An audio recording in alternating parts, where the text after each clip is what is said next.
safe to say that we've all heard this startling fact. The United States makes up less than 5% of the world's population, but consumes over 24% of its resources. Something just doesn't add up. Everyone and everything that lives on Earth is affected by the way we consume our natural resources. It doesn't matter who you are or where you come from. At some point of the day, you'll need to use the Earth's resources to shower, to fill up your vehicle with gas, or to simply turn on a light switch. We only have one planet, so we better make good use of it before it's too late. I understand the importance of using less of the Earth's resources, and I do what I can to minimize my consumption of these resources.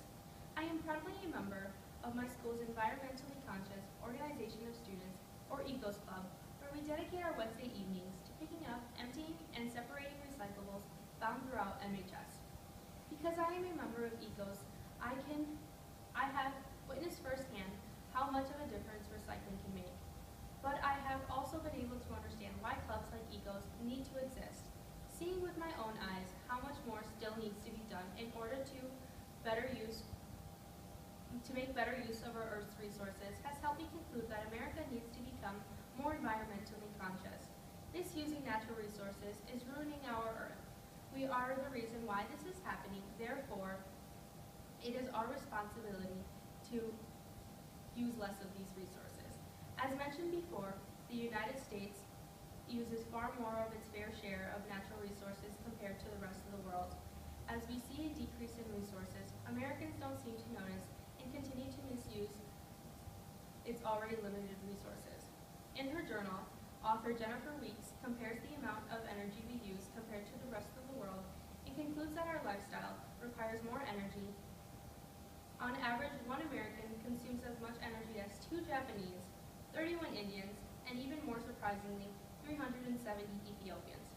In addition to the overconsumption of energy, we have the largest carbon footprint in the world. The vehicles we drive, the homes we live in, and the lifestyles we choose to live yield large emissions of carbon dioxide gases and contribute to global warming. In order to keep costs low and live the lifestyle we are accustomed to, energy is transformed by burning fuels like oil, gas, and electricity. Now that you understand the problem, let's move on to the causes that arise from deteriorating the Earth. The way that we live is catastrophic to our environment. According to an article printed by EcoCycle, an organization dedicated to inspire action towards zero waste, we throw away most of the natural resources that we need. Food waste in the United States can be as high as 40 to 50%. Furthermore, these wasteful habits have contributed to global warming. Jeffrey Ball, president of Stanford University's Center for Energy Policy and Finance, in a recent article titled "Facing the Truth About Climate Change," has shown that the Earth's surface temperature has already risen 2 to 4 degrees, and if current trends continue, the temperatures are only expected to rise. There are so many problems and causes to wasting energy, food, and fuel. Now let's take a look at some of the solutions. We must make a greater effort to minimize our carbon footprint. In order to do this, it is important that more Americans educate themselves about the ways our habits affect the world. Using less of the Earth's natural resources is easier than it seems. This could consist of taking shorter showers, recycling, and turning off the lights when it's not needed, or simply walking instead of driving. These actions will not only significantly reduce your carbon footprint, but your bank account will also thank you. As discussed in this speech, there are many issues in our use of resources. As the main contributors to this large issue, we have the power and the responsibility to lessen the effects on the environment. To do this, let's become more environmentally conscious. Let's not be donkeys, and let's ride our bikes more often instead of driving.